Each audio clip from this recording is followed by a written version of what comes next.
Olá pessoal, tudo bem? Meu nome é Vinícius Carlos da Silva, sou professor de História. Talvez alguns de vocês me conheçam pelo trabalho que eu exerço aqui na Prefeitura de Porto Ferreira, mas hoje eu estou gravando esse vídeo por uma outra questão.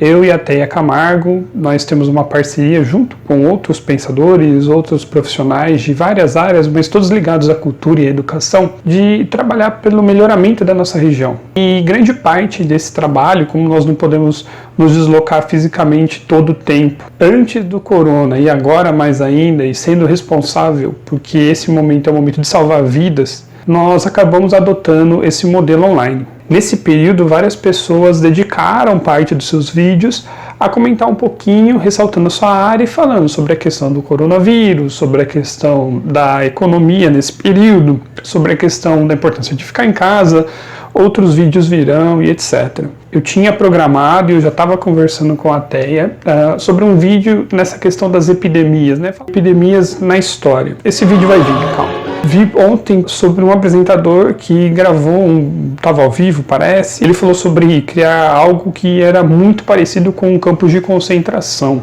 Ele é um apresentador hoje do SBT, o nome dele é Marcão do Povo, ele é conhecido como Marcão do Povo. Deu uma declaração, como se ele desse uma dica para o presidente da República sobre o que deveria ser feito nesse momento da pandemia, se não era mais útil colocar todo mundo que está infectado, etc., isolado do convívio social e cuidar deles lá para que a vida continuasse, porque na verdade as pessoas infectadas estão atrapalhando o bom desenvolvimento da humanidade. Esse cara, agora, na hora que eu estou gravando esse vídeo, ele foi afastado, ele foi suspenso do Sistema Brasileiro de Televisão, SBT. Tem muito o que falar e é muito complicado quando a gente chega nesse ponto. Na verdade, a Teia estava conversando comigo agora e ela falou sobre se eu poderia gravar esse vídeo. Eu falei assim, eu fiquei tão irritado que eu falei, eu já vou gravar. Historicamente, campos de concentração já existiram em outros momentos da história, em especial na dominação da África e da Ásia. Fala-se pouco disso, mas tem uma certa literatura especializada sobre. E para nós, e para o mundo inteiro, isso vai escandalizar com o regime nazista de Hitler no início do século passado, no início do século XX. Hitler assume o poder em 1933, na Alemanha, e depois só vai cair com o final da Segunda Guerra Mundial. E os campos de concentração ficaram muito marcados pelos trabalhos forçados com judeus. Apesar de que existiam outros grupos minoritários, que eram os homossexuais, os ciganos, adversários políticos do regime nazista, com os comunistas e entre tantos. Mas ficou muito marcado porque ele atingiu maciçamente os judeus alemães.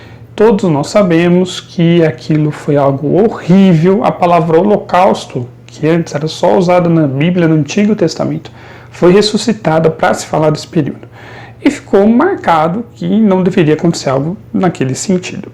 Aí a gente chega no século XXI, nós chegamos num período onde se tem uma ruptura com as grandes correntes de pensamento, onde se criticam muito para onde vai dar, as certezas acabam ficando muito problemáticas, surgem críticas a todas essas certezas e vem um movimento conhecido como pós-modernidade, onde não tem verdade. E aí você tem um grande perigo, porque ao falar que não tem verdade, tudo é possível. É interessante pensar que o grande calcanhar de Aquiles da pós-modernidade é justamente o nazismo, porque muitas pessoas criticam falando que não existiu os campos de concentração, mas existiram. Você tem várias provas. Você tem pessoas que sobreviveram a eles, então você tem uma testemunha ocular. Você tem documentação produzida pela própria pessoa que teria interesse em esconder isso, que são os nazistas. Tem os arquivos dos alemães que conseguiu-se depois do término da Segunda Guerra Mundial, interceptação de comunicações pelos Estados Unidos, pelos aliados, ou mesmo pelos comunistas da União Soviética, né, da antiga União Soviética, hoje já extinta. Você tem um calhamaço de informações que provam que existiram campos de concentração, aquilo foi horrível e não deve mais se repetir. Qual é o problema? Hoje, com uma câmera na mão e uma ideia na cabeça, as pessoas se sentem livres para falar o que quiser e opinar em todo o assunto. Isso não é bem verdade, porque nós não temos conhecimento de causa para opinar sobre tudo. Por exemplo, eu estou acompanhando as notícias sobre o coronavírus e estou pegando por sites confiáveis, sites de notícias, que têm problemas de erros, têm problemas de manipulação em alguns sentidos, tem, mas não necessariamente num tema específico como esse. Qual seria o interesse de uma grande empresa de falar uma informação errada que vai levar à morte de milhares ou milhões de pessoas? Não tem interesse. E também porque o mais óbvio nesse momento é consultar especialistas em infectologia. E o grande órgão mundial especialista em infectologia é a OMS, né, a Organização Mundial da Saúde, para a gente.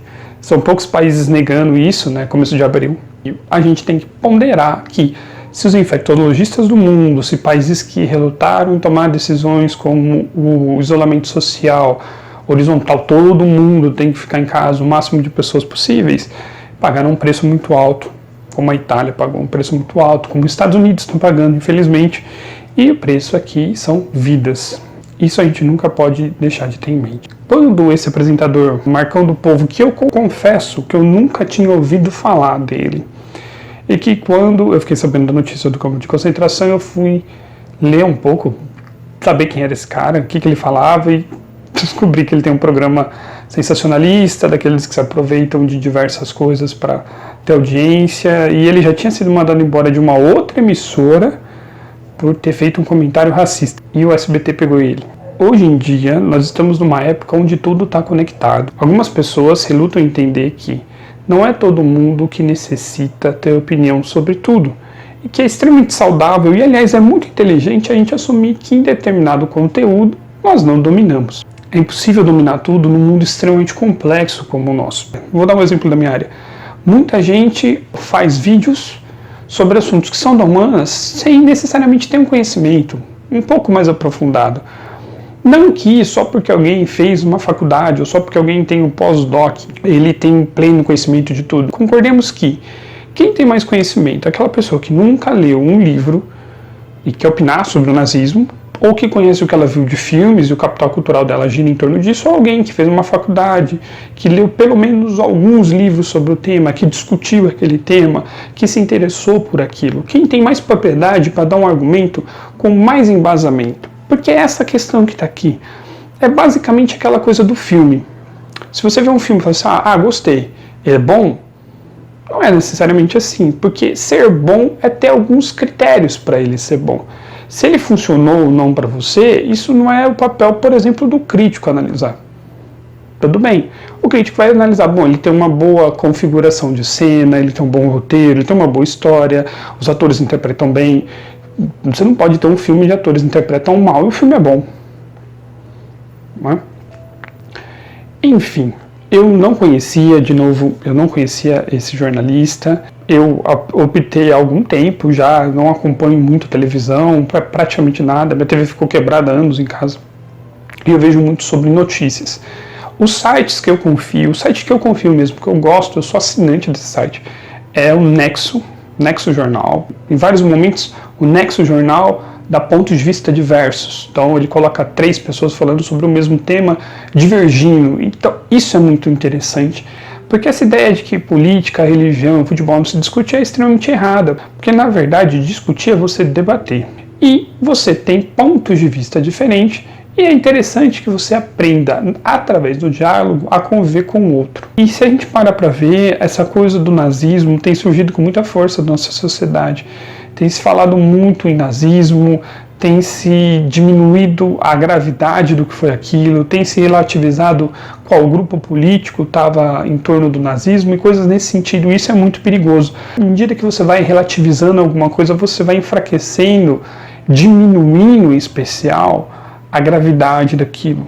E nós vimos governos serem eleitos já há alguns anos, justamente batendo na questão da imprensa ser livre, justamente batendo na questão da liberdade, do direito à vida, do direito à existência, do direito a formas de se pensar diferentes. É muito problemático quando nós não aceitamos o diferente. Eu queria deixar uma dica de leitura simples que eu separei aqui, que ajuda a pensar nesse momento, que é esse livro aqui, Como Funciona o Nazismo, do Jason Stanley. Ele foi um best-seller mundial, vendeu bastante. Ele é um livro curtinho, tem basicamente 200 páginas. Ele é um livro para o grande público, para as pessoas entenderem mais ou menos como funcionou o fascismo, que surgiu no início do século XX com a Itália e depois o Hitler acabou levando para outro patamar na Alemanha nazista. Eu queria ressaltar, antes de terminar o vídeo, que o subtítulo é a política do nós contra eles. Essa política binária, essa política dúbia do o bem e o mal, o certo e o errado. Você tem que tomar um partido, e você vai tomar o partido daquele que você acha certo, você vai assumir aquela postura. Isso mostra um mundo que é só preto e branco, não é um mundo colorido, não tem tons, que é um mundo que, se a gente parar para pensar, não vale a pena. Quando a gente pensar que a gente já está no século XXI, temos muita história para ser analisada, muita história para ser contada, coisas muito boas e coisas muito ruins, mas é hora de, com todo esse avanço tecnológico, com tudo que nós utilizamos no dia a dia, que nós consigamos ser uma sociedade mais justa, mais bonita e para um convívio muito melhor. Então, sim, é repreensível a atitude desse jornalista, sim, ele merece ser punido, porque ninguém pode falar disso e passar em vão. Pensa quanto é desumano alguém que está com um vírus, correndo risco de morrer, e você vai jogar essa pessoa por meio de outras pessoas, naquela aura de doença, no descaso. Para pensar, isolar tudo aquilo, porque é um vírus que se transmite pelo contato, pelo ar. É uma coisa bem cruel de nós pensarmos, e, além de tudo, agora que estão chegando alguns testes no Brasil. Então, estou falando da minha cidade hoje, confirmou que tem 2 casos aqui. Então, demora para se fazer o teste, não é só assim. Então, essa solução de alguém que não é médico, não é infectologista, de alguém que resolveu pensar algo e falar, é bom a gente pôr o pé no freio e tomar muito cuidado. A questão é até onde a gente vai parar. Se vira e mexe, nós estamos falando sobre o nazismo como se fosse algo natural e achando que, de alguma forma, aquilo contribuiu para a sociedade. É uma sociedade que tem que se repensar urgentemente. Do mais, eu peço que vocês fiquem em casa, todo mundo que está vendo esse vídeo, cuidem daqueles que vocês amam, em especial dos que são mais vulneráveis. Várias notícias já estão surgindo de pessoas novas morrendo e contraindo também, então fique em casa, evita sair, olhe as questões de higiene de sites confiáveis, de grupos confiáveis. Agora vão ser os piores meses, né, no Brasil. A gente acompanha todo dia pessoas sendo infectadas, pessoas morrendo. São vidas ali. Cada vez que alguém pega, e em especial cada vez que alguém morre do corona, você está perdendo uma vida, mas você está abalando, se não destruindo, várias outras. Então, um forte abraço para todo mundo, se cuidem e até o próximo vídeo. Tchau, tchau.